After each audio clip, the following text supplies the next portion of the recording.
Hello दोस्तों, कैसे हैं आप लोग। आज से हम लोग स्टार्ट करने वाले हैं भारतीय न्याय संहिता और ये हमारा टॉपिक है। एक एक करके सारे टॉपिक को आज से देखेंगे।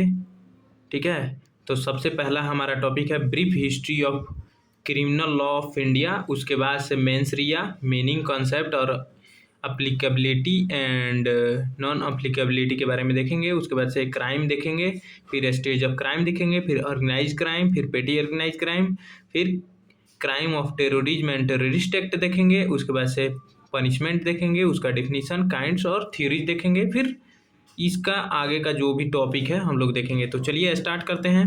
हमारा सबसे पहला जो है टॉपिक है भारतीय न्याय संहिता का brief history of criminal law in India. ठीक है। ठीक है, भारत में आपराधिक कानून का संक्षिप्त इतिहास।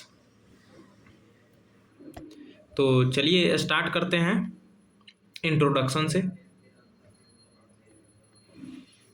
Criminal law is the branch of law that defines the offenses against the state and society, prescribed punishment for such offenses, and protects public order, peace, and security. The criminal justice system in India has evolved over several centuries, from ancient customs and religious texts to modern codified laws such as the Bharatiya Nyaya Sanhita 2023। जैसा कि आप लोग अगर मेरा पहला वाला lecture administrative law का देखे होंगे तो उसमें हम लोग बाइलिंगुअल देख रहे थे, इसमें भी वही देखेंगे। ठीक है, लेकिन हम ज़्यादातर इंग्लिश का ही प्रयोग करेंगे। ठीक है, हिंदी कम पढ़ेंगे, लेकिन ये स्टार्टिंग है तो पढ़ दे रहे हैं। ठीक है।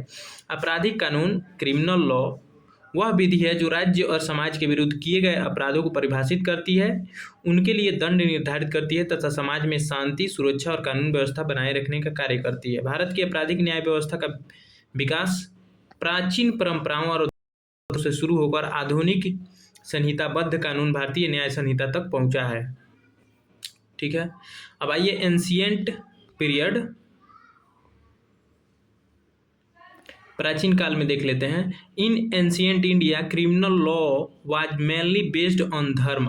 ठीक है, धर्म पे बेस्ड था, एंड रिलीजियस टेक्स्ट। ठीक है, तो हमारा जो एंशिएंट इंडिया में जो क्रिमिनल लॉ था वो मेनली बेस्ड था धर्म पे और रिलीजियस टेक्स्ट पे। इंपोर्टेंट सोर्सेस इंक्लूड मनु स्मृति, याज्ञवल्क्य स्मृति, नारद स्मृति, अर्थशास्त्र ऑफ कौटिल्य। ठीक है। Punishment were often based on the nature of the offenses, the circumstances of the case, and in many instances the social position of the offender। Bharat में, प्राचीन भारत में आपराधिक कानून का आधार मुख्यतः धर्म और धार्मिक ग्रंथ थे। मुख्य स्रोत थे मनुस्मृति, याज्ञवल्क्य स्मृति, नारद स्मृति और कौटिल्य का अर्थशास्त्र। ठीक। दंड का निर्धारण अपराध की प्रकृति, परिस्थितियों तथा अनेक मामलों में अपराधी की सामाजिक स्थिति को ध्यान में रखकर किया जाता था। अब मेडिवल पीरियड देख लेते हैं, मध्यकाल।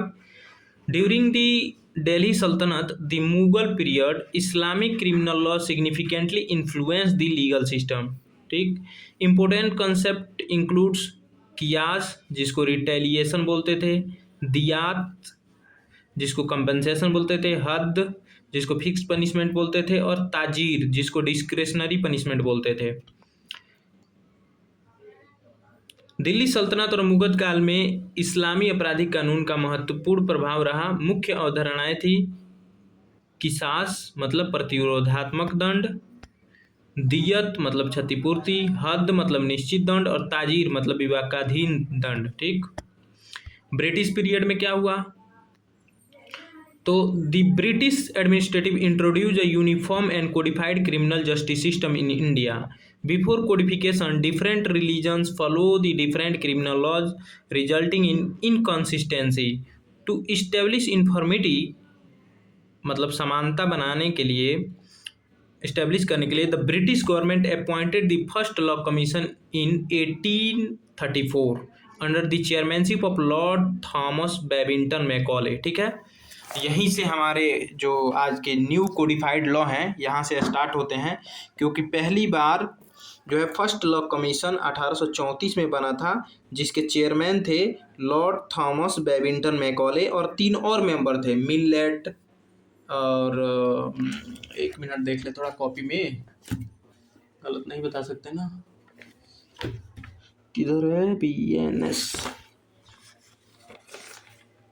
एल्डल एडल्सन एडर्सन एल्डरसन, मिलेट और मैक्लॉयड। ठीक, तो बेबिंगटन साहब थे चेयरमैन और 3 और भी इनके मेंबर थे। 1 मिनट हम इस पे नोट कर देते हैं कि अगर मान लीजिए जिसको नोट्स चाहिए होगा तो उनको नोट्स दे दिया जाएगा। ठीक है, तो 3 और मेंबर थे। कौन कौन से 3 मेंबर थे? अरे कितना मोटा चल रहा है भाई। हाँ, 3 और कौन कौन थे? तो एल्डरसन, अरे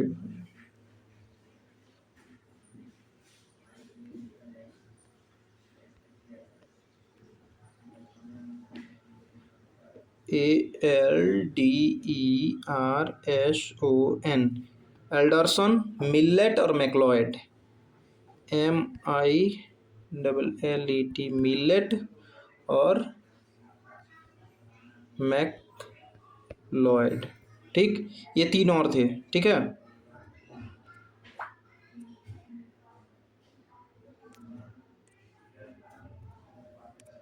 चलिए, तो Bharatiya Nyaya Sanhita, the commission prepare the draft penal code. ठीक है, ब्रिटिश शासन ने भारत में एक समान और संहिताबद्ध आपराधिक न्याय व्यवस्था स्थापित करने का प्रयास किया।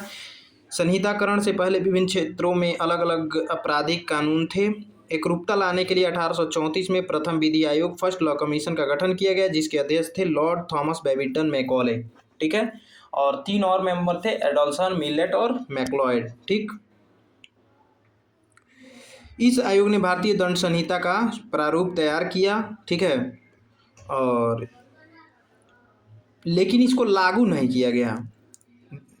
ध्यान दीजिएगा, 1834, 2-3 साल बाद ही इसको बना के तैयार कर दिया गया था, लेकिन इसको लागू करने की उतनी मतलब इच्छा नहीं थी, मतलब लागू नहीं कर पा रहे थे। लेकिन जैसे ही 1857, आपको पता होगा 1857 की जो क्रांति हुई भारत में, इसके बाद से इसको तुरंत लागू करने का प्रयास किया गया। इसीलिए 1860 में तुरंत इसको लागू कर दिया गया, Indian penal code 1860। The draft penal code was revised and finally enacted as the Indian Penal Code 1860. The IPC came into force on 1st January 1862 और ये इन्फोर्स में कब आया? 1 जनवरी 1862 को। It became the principal criminal law of India for more than 160 years. ठीक है, अभी तक यही चल रहा है, भले इसका नाम सियरा वही है, पूछिए रंगाया है ना। तो अभी जो भारतीय न्याय संहिता है वो इसमें का देखिएगा 90% चीज़ें मिल रहा है, कुछ ही चीज़ें चेंज की गई हैं। ठीक है, बाकी सेक्शन इधर उधर है, नाम चेंज हो गया है। ठीक, तो यहाँ पे हिंदी आप लोग देख लीजिएगा, अभी हिंदी हम नहीं पढ़ेंगे। अब नीड क्या है रिफॉर्म का? तो over time changes in society, technology and patterns of crime created the need for modern criminal laws. ठीक है, major reason include cyber crime, organize crime, terrorism, digital evidence, protection of victim, SPD justice, ये सब अभी के जो भारतीय न्याय संहिता में include किया गया है। ठीक है, तो यहाँ पे हिंदी आप लोग देख लीजिएगा, और मेरा नोट्स कैसा लग रहा है ये भी कमेंट में बताइएगा। ठीक है, और कंप्लीट भारतीय न्याय संहिता का नोट्स हम लास्ट में प्रोवाइड कराएंगे। जिसको भी चाहिए भाई, ये नंबर है 736949 615। ठीक है, किसी भी सब्जेक्ट का। ठीक है, 736949 615, किसी भी सब्जेक्ट अगर नोट्स जो जिसका वीडियो हमारे पास इसमें उपलब्ध है उसका नोट्स अगर चाहिए तो इस नंबर पे मैसेज कीजिएगा। लेकिन आपको भाई चार्ज देना पड़ेगा, बहुत मेहनत लगा है नोट्स बनाने में। तो एक नोट्स का बस आपको 50 रुपीज़ देना पड़ेगा। कंप्लीट नोट्स का PDF आपको मिल जाएगा। इस पे पेमेंट करके और लिख दीजिएगा ये नोट्स चाहिए, स्क्रीनशॉट भेज दीजिएगा और बोल दीजिएगा ये नोट्स चाहिए, हम आपको नोट्स प्रोवाइड कर देंगे PDF। ठीक है, चलिए आगे बढ़ते हैं। तो आप लोग हिंदी देख लीजिएगा, बाईलैंग्वेज मेरा नोट्स है। ठीक है, हिंदी और इंग्लिश कोई भी किसी भी मीडियम से पढ़ रहा हो। चलिए, Bharatiya Nyaya Sanhita.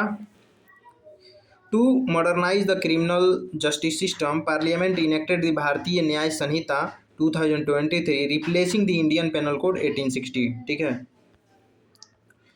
The BNS came into force on 1 July 2024। तो देखिए सिर्फ BNS ही 1 जुलाई 2024 को नहीं लागू किया गया, 3 और एक्ट मतलब 2 और एक्ट लागू किए गए BNS के साथ, BNSS और BSA। ठीक है, ये भी लागू किया गया। तो BNS जो भारतीय न्याय संहिता है, ये इसका एक्ट नंबर है 45 और पिछले वाले IPC का भी एक्ट नंबर 45 था, if I am not wrong. तो पिछले वाले का भी एक्ट नंबर 45 था ही IPC का। ठीक है, तो BNS का एक्ट नंबर क्या है 45 और BNSS का 46 और BSA भारतीय साक्ष्य अधिनियम का 47 है। याद रखिएगा, बहुत बार बहुत एग्जाम में पूछ देता है, लेकिन अभी तो आप लोग लॉ कर रहे हैं तो उसमें पूछने का चांस कम है। ठीक है, ऑब्जेक्टिव टाइप आता ही कहाँ है। तो चलिए, BNS came into force on 1 July 2024 और एज 1 जुलाई के मतलब BNS ही नहीं, तीनों लागू किया गया, BNS, BNSS और BSA तीनों को। ठीक है, तो the BNS came into force on 1 July 2024। Its objective include modernization of criminal law, victim centric justice, addressing new form of crime, ensuring a more effective justice delivery system। ठीक, आपराधिक न्याय व्यवस्था को आधुनिक बनाने के लिए संसद ने भारतीय न्याय संहिता बनाई, जिसे भारतीय दंड संहिता का स्थान लिया। BNS 1 जुलाई 2024 से लागू है। इसके प्रमुख उद्देश्य क्या हैं? आपराधिक कानूनों का आधुनिकीकरण, पीड़ित केंद्रीय न्याय, नए प्रकार के अपराधों का समाधान और अधिक प्रभावी न्याय व्यवस्था स्थापित करना। ठीक है, यहाँ से टाइमलाइन आप देख सकते हैं, शॉर्ट मतलब याद करने का कैसे जैसे। तो सबसे पहले एंशिएंट इंडिया में क्या था? धर्मशास्त्र और अर्थशास्त्र। ठीक, मेडिवल में क्या? इस्लामिक क्रिमिनल लॉ था। ठीक है, और 1834 में फर्स्ट लॉ कमीशन का गठन किया गया और 1860 में इंडियन पेनल कोड इनेक्ट किया गया। नहीं मतलब 1860 इंडियन पेनल कोड 1860 लाया गया, जिसका इनेक्टमेंट डेट मतलब इन्फोर्स में आया 1 जनवरी 1862। ठीक है, केम इन टू फोर्स 1 जनवरी 1862 को IPC came into force और 2023 में लाया गया भारतीय न्याय संहिता। ठीक, और 1 जुलाई 2024 को ये केम इन टू फोर्स मतलब इनफोर्स में आया। ठीक, तो ऐसे देख सकते हैं। Example, the earlier if a person committed theft the offence was governed by the Indian penal code. लेकिन अब किससे गवर्न होगा? भारतीय न्याय संहिता से गवर्न होगा। हिंदी आप लोग देख सकते हैं यहाँ पे। Conclusion, the history of criminal law in India reflect a gradual transition from the ancient customary and religious rules to modern codified legal system. The भारतीय Nyaya Sanhita 2023 represents the latest stage of this evolution, aiming to make criminal laws more contemporary, effective and responsive to present day challenges। Bharat में आपराधिक कानून का इतिहास प्राचीन परंपराओं और धार्मिक नियमों से शुरू होकर आधुनिक संहिताबद्ध विधि तक पहुंचा है। भारतीय न्याय संहिता 2023 इस विकास का नवीनतम चरण है, जिसका उद्देश्य आपराधिक कानून को अधिक आधुनिक, प्रभावी और वर्तमान समय की आवश्यकताओं के अनुरूप बनाना है। So thanks for watching. मिलते हैं नेक्स्ट टॉपिक के साथ नेक्स्ट वीडियो में। वीडियो कैसा लगा कमेंट में ज़रूर बताएं और लाइक शेयर सब्सक्राइब करना ना भूलें। अगर आपको नोट्स चाहिए भारतीय न्याय संहिता का कंप्लीट नोट्स, जो मैं आपको दिखाया हूँ, अगर आप लखनऊ यूनिवर्सिटी से या किसी भी यूनिवर्सिटी में पढ़ रहे हों और आपका जो है सिलेबस इस सिलेबस से मिलता जुलता है, जैसे brief history of criminal law of India, mens rea, meaning, concept, applicability, crime, stage of crime, crime का एलिमेंट, ठीक है, stage of crime, organize crime, petty organize crime, crime of terrorism, punishment, general exception, excusable offence, private defence, justification, इसमें से कोई भी अगर आपके syllabus में मिलता है, अगर आप नोट्स लेना चाहते हैं तो मेरे नंबर 7369049615 पे कमेंट कर सकते हैं, मतलब मैसेज कर सकते हैं, व्हाट्सएप मैसेज कर सकते हैं। ठीक है, और आपको बस ओनली 50 रुपीज़ पे करना है और स्क्रीनशॉट भेजना है, और जिस सब्जेक्ट का आपको नोट्स चाहिए नोट्स मैं PDF में प्रोवाइड करा दूंगा। So thanks for watching. मिलते हैं नेक्स्ट वीडियो में नेक्स्ट टॉपिक के साथ।